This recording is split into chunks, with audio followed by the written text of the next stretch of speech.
باپ بیٹے روح القدس کے نام سے آمین۔ آج میرے عزیزو ہم بائبل مقدس کے ادارے اسٹڈی کرتے ہیں۔ بنیادی بائبل اسٹڈی میں نمبر 1 پہ ہم اسٹڈی کرتے ہیں مکاشفہ کا مقام۔ اسرائیل کی تاریخ کے ابتدائی سالوں میں دعا کے لیے سرکاری اجتماعی طور پر مقرر کردہ کوئی جگہ نہ تھی۔ جس جگہ پر بھی خدا کسی شخص کو ایک خاص طریقے سے ظاہر کرتا تھا اسے خدا اور انسان کے درمیان ملاقات کا مقام سمجھا جاتا تھا۔ وہاں پر ایک طرح کا عارضی ڈھانچہ کھڑا کیا جاتا تھا اور خدا کے آگے قربانی چڑھائی جاتی تھی۔ اس طرح یہ بتایا جاتا ہے کہ ابراہیم نے شیکم کے مقام پر ایک قربان گاہ بنائی جہاں خدا اس پر ظاہر ہوا اور اس کی نسل کو وہ زمین عطا کرنے کا وعدہ کیا۔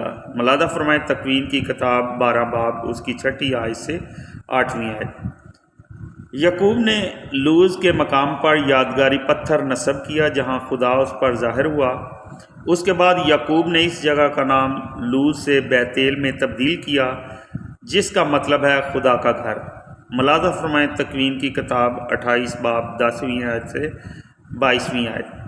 یوشع نے اس جگہ ایک قربان گاہ بنائی جہاں اسرائیل نے اپنے خدا سے عہد کی تجدید کی۔ اس قربان گاہ پر اسرائیل نے سوختنی قربانیاں اور سلامتی کے ذبیحے نظر کیے۔ ملادہ فرمائیں یوشع 8 باب 20 آیت سے 35 آیت۔ جدون نے اس جگہ قربان گاہ تعمیر کی جہاں خدا اس پر ظاہر ہوا اور اسے اسرائیل کا قاضی ہونے کے لیے مقرر کیا گیا۔ ملادہ فرمائیں قضات 6 باب اس کی 11ویں آیت سے 24ویں آیت۔ نمبر 2 پہ ہم دیکھتے ہیں خیمہ اجتماع۔ خدا کا اسرائیل کے ساتھ عہد باندھنے کے بعد اس کی بنیادی شرائط کو پتھر کی 2 لوحوں پر کندہ کیا گیا اور انہیں اس صندوق میں رکھا گیا جسے صندوق شہادت کہتے تھے۔ اس صندوق شہادت کو مقام میں رکھنے کی ضرورت تھی۔ خدا نے موسیٰ کو یہ ہدایت کی کہ وہ ایک خیمہ تعمیر کرے جہاں کے صندوق شہادت رکھا جائے۔ ملادہ فرمائیں خروج ابواب 25 سے 26 باب۔ یہ خیمہ کنعان کی سرزمین کی طرف سفر میں ساتھ اٹھا کر لے جایا گیا۔ جب قافلہ پڑاؤ ڈالتا تو خیمے کو پڑاؤ کے مرکز پر نصب کیا جاتا جبکہ لاویوں کے خیمے اس کے چاروں طرف لگائے جاتے تھے۔ لاویوں کے خیموں کے پیچھے اسرائیل کے 12 قبیلوں کے خیمے تھے، یعنی ہر سمت میں 3 خیمے۔ صندوق شہادت والا خیمہ لوگوں کے درمیان خدا کی موجودگی کی علامت تھی۔ اس خیمہ میں اسرائیل نے خدا کی عبادت و بندگی کی۔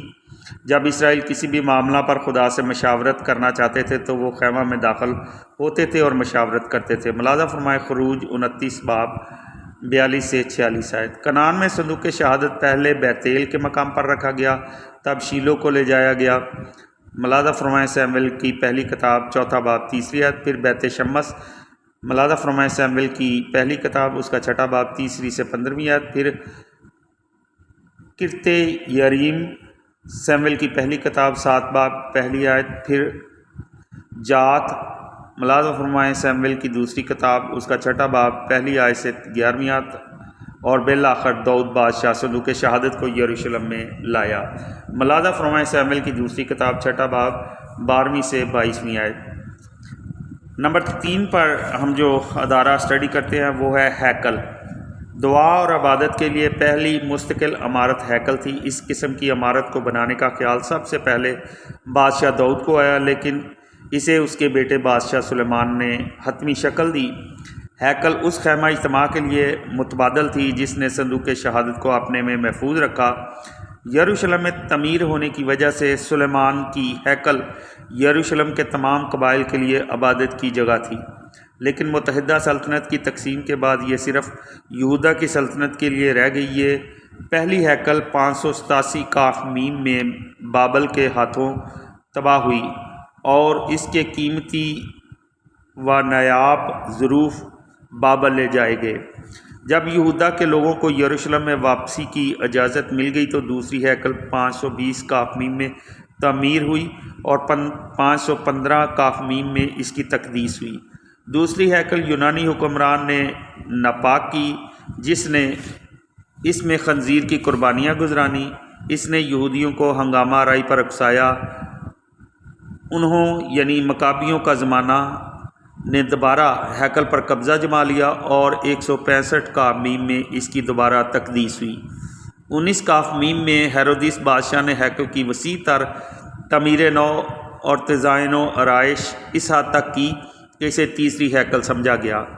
یسوع کی خدمت کے دوران یہ کام ابھی ہو رہا تھا اور قریباً 62 میم میں مکمل ہوا، یعنی 70 میم میں رومیوں کے ذریعے ہیکل کی تباہی سے کچھ پہلے ہی یہ مکمل ہوئی تھی۔ تیسری ہیکل اتنی عالیشان تھی کہ بہت سے سیاحوں نے اسے سراہا۔ ملاحظہ فرمائیں لوکا کی انجیل 21 باب 5ویں آیت۔ ہیکل مرکزی 2 کمروں پر مشتمل ہوتی تھی۔ ایک قدوس القداس کہلاتا تھا جس میں کاہن اعظم سال میں ایک دفعہ قربانی گزرانے کے لیے داخل ہوا کرتا تھا۔ دوسرا کمرہ جائے مقدس کہلاتا تھا جس میں روزمرہ کی قربانی کے لیے قربان گاہ مذبح استادہ تھی۔ ہیکل کا مرکز ان صحنوں سے منسلک ہوتا تھا جو اپنے مراتب، درجہ اور رتبہ کے لحاظ سے مختلف طبقات کے لوگوں کے لیے مخصوص ہوتے تھے۔ پہلا صحن کاہنوں کا ہوتا تھا، جس کے بعد اسرائیل صرف مردوں کے لیے صحن ہوتا تھا۔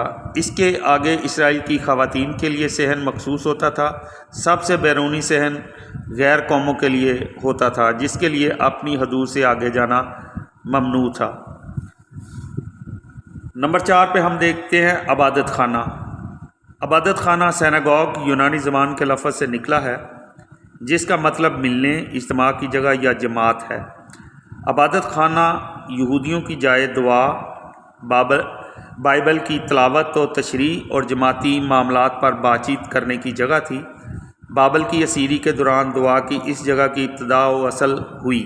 اس وقت وہ یہودی جو بابل میں رہے تھے اور یروشلم سے بہت دور تھے، ہیکل میں عبادت کے بغیر تھے، اس لیے انہیں ہیکل کا متبادل استعمال کرنا پڑا۔ وہ اپنی قسمت پر نوحہ کرنے کے لیے بابل کے دریا کے کنارے اکٹھے ہوتے تھے اور موسیٰ کی شریعت کو پڑھتے اور اس پر غور و خوض کرتے تھے۔ یہ اجلاس جمع ہونے کے لیے خاص عمارات کی تعمیر کے لیے بلائی جاتی تھی۔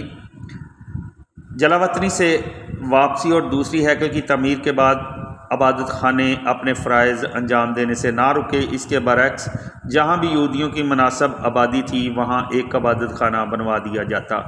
سبت کے دنوں میں عبادت خانوں میں عبادات منعقد ہوا کرتی تھیں۔ ایک شخص شیما یعنی ایمان کا اقرار پڑھنا شروع کرتا تھا جو کہ تثنیہ شرح 6 باب 4 آیت سے 9 آیت، پھر 11 باب 13 سے 21 آیت، عدد 15 باب 37 آیت سے 41 آیت سے لیا جاتا تھا، اور پھر وہ 18 برکات ادا کیا کرتا تھا اور ہر برکت کے بعد جماعت آمین کہا کرتی تھی۔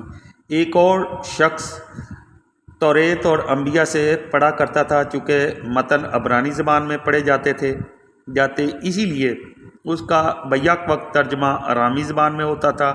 تلاوتوں کے بعد پند و نصیحت کا کلام یعنی منادی ہوا کرتی تھی۔ عبادتوں کے دوران غریبوں کے لیے چندہ اکٹھا کیا جاتا تھا۔ اگر کاہن وہاں موجود ہوتا تو پھر عبادت کا اختتام اس کی برکت سے ہوتا۔ ہفتہ کے دنوں کے دوران عبادت خانوں کو بچوں کے لیے مدرسہ، جماعتی اجلاسوں، ابتدائی عدالت اور مرحوم کو آخری الوداع کہنے کے طور پر استعمال ہوتا تھا۔ اپنے خادم reverend archbishop doctor Stephen Siddique کو اجازت دیں۔ نیکسٹ بائبل اسٹڈی کے ساتھ آپ کی خدمت میں دوبارہ حاضر ہوں گا۔ خدا ہم سب کے ساتھ عبدالآباد رہے، آمین۔